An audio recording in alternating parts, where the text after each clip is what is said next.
ভৈমী ও জয়া একাদশীর ব্রতকথা মাহাত্ম্য।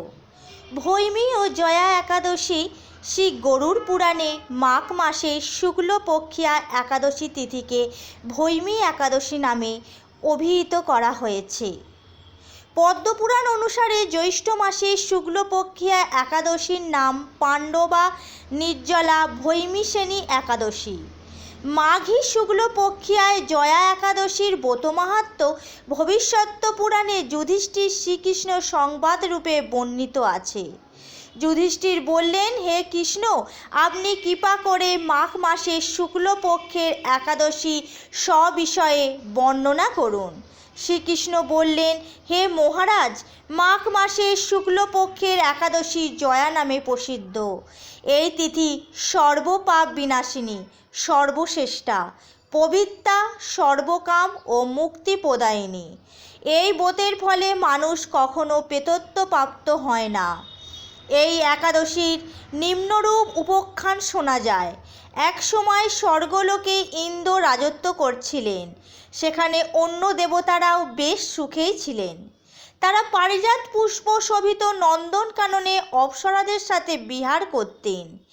একদিন 50 কোটি অপ্সরা নায়ক দেবরাজ ইন্দ্র স্বেচ্ছায় আনন্দ ভরে তাদের নৃত্য করতে বললেন। নৃত্যের সাথে গন্ধর্বগণ গান করতে লাগলেন। পুষ্পদত্ত, চিত্তসেন প্রভৃতি প্রধান প্রধান গন্ধর্বেরা সেখানে উপস্থিত ছিলেন। চিত্তসেনের পত্নীর নাম মালিনী। পুষ্পবন্তী নামে তাদের এক কন্যা ছিল। পুষ্পদত্তের পুত্রের নাম মাল্যবান। এই মাল্যবান পুষ্পবন্তীর রূপে মুগ্ধ হয়েছিল। পুষ্পবন্তী পুনর কটাক্ষ দ্বারা মাল্যবানকে বশীভূত করেছিল। ইন্দ্রের প্রতিবিধানের জন্য তারা দুজনেই নৃত্যগীতের সেই সভায় যোগদান করেছিল। কিন্তু একে অপরের প্রতি আকৃষ্ট থাকায় উভয়েরই চিত্ত বিভ্রান্ত হচ্ছিল। সেখানে তারা পরস্পর কেবল দৃষ্টিবদ্ধ অবস্থায় দাঁড়িয়ে থাকল। ফলে গানের ক্রমবিপর্যয় ঘটল। তাদের এই রকম তাল মান ভঙ্গভাব দেখে তারা যে পরস্পর কামাসক্ত হয়েছে দেবরাজ ইন্দ্র তা বুঝতে পারলেন। তখন ক্রোধবশে তিনি তাদের অভিশাপ দিলেন, রে মূঢ়, তোমরা আমার আজ্ঞা লঙ্ঘন করেছ, তোমাদের ধিক। এখনই তোমরা পিশাচযোনি লাভ করে মর্ত্যলোকে নিজ দুষ্কর্মের ফল ভোগ করো। ইন্দ্রের অভিশাপে তারা দুজনেই দুঃখিত হয়ে বনে মনে হিমালয় পর্বতে বিচরণ করছিল। পিশাচত্ব প্রাপ্ত হওয়ায় তারা অত্যন্ত দুঃখ ভোগ করতে লাগলো। হিমালয়ের প্রচণ্ড শীতে কাতর হয়ে নিজেদের পূর্ব পরিচয় বিস্মৃত হলো। এইভাবে অতি কষ্টে সেখানে দিন যাপন করতে লাগলো। একদিন পিশাচ নিজ পত্নী পিশাচিকে বলল, সামান্য মাত্র পাপ করিনি, অথচ নরক যন্ত্রণার মতন পিশাচত্ব প্রাপ্ত হয়েছি। অতএব এখন থেকে আর কোনো পাপকর্ম করব না। এইভাবেই চিন্তা করে তারা সেই পর্বতে মৃতপ্রায় বাস করতে লাগলো। মাল্যবান ও পুষ্পবন্তীর পূর্ব কোনো পুণ্যবশত সেই সময় মাঘী শুক্লপক্ষিয়ায় জয়া একাদশীর তিথি উপস্থিত হলো।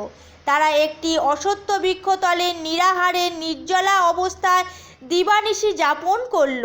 শীতের প্রকোপে অনিদ্রায় রাত্রি অতিবাহিত হলো। পরের দিন সূর্যোদয়ে দ্বাদশী তিথি উপস্থিত হলো। জয়া একাদশীর দিন অনাহার ও রাত্রির জাগরণে তাদের ভক্তির অনুষ্ঠান পালিত হলো। এই ব্রত পালনের ফলে ভগবান বিষ্ণুর কৃপায় তাদের পিশাচত্ব দূর হলো। তারা দুজনেই তাদের পূর্বরূপ ফিরে পেল। তারপর তারা স্বর্গে ফিরে এলো। দেবরাজ তাদেরকে দেখে অত্যন্ত আশ্চর্য হলেন। তিনি জিজ্ঞাসা করলেন, কোন পুণ্য ফলে তোমাদের পিশাচত্ব দূর হলো? আমার অভিশাপ থেকে কে তোমাদের মুক্ত করল? মাল্যবান বললেন, হে প্রভু, ভগবান বাসুদেবের কৃপায় জয়া একাদশীর ব্রতের পুণ্য প্রভাবে পিশাচত্ব দূর হয়েছে। তাদের কথা শুনে দেবরাজ ইন্দ্র বললেন, হে মাল্যবান, তোমরা এখন থেকে আমার অমৃত পান করো। একাদশীর ব্রতে যারা আসক্ত এবং যারা কৃষ্ণ ভক্তি পরায়ণ তারা আমাদেরও পূজ্য বলে জানবে। এই দেবলোকে তুমি পুষ্পবন্তীর সাথে সুখে বাস করো। হে মহারাজ, এই জয়া ব্রত ব্রহ্ম হত্যাজনিত পাপকেও বিনাশ করে।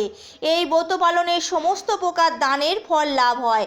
সকল যজ্ঞ ও তীর্থের পুণ্য ফল এই একাদশীর প্রভাবে আপনা হতেই লাভ হয়। অবশেষে মহানন্দে অনন্তকাল বৈকুণ্ঠ বাস হয়। এই জয়া একাদশীর ব্রত কথা পাঠ ও শ্রবণে অগ্নিষ্টম যজ্ঞের ফল পাওয়া যায়।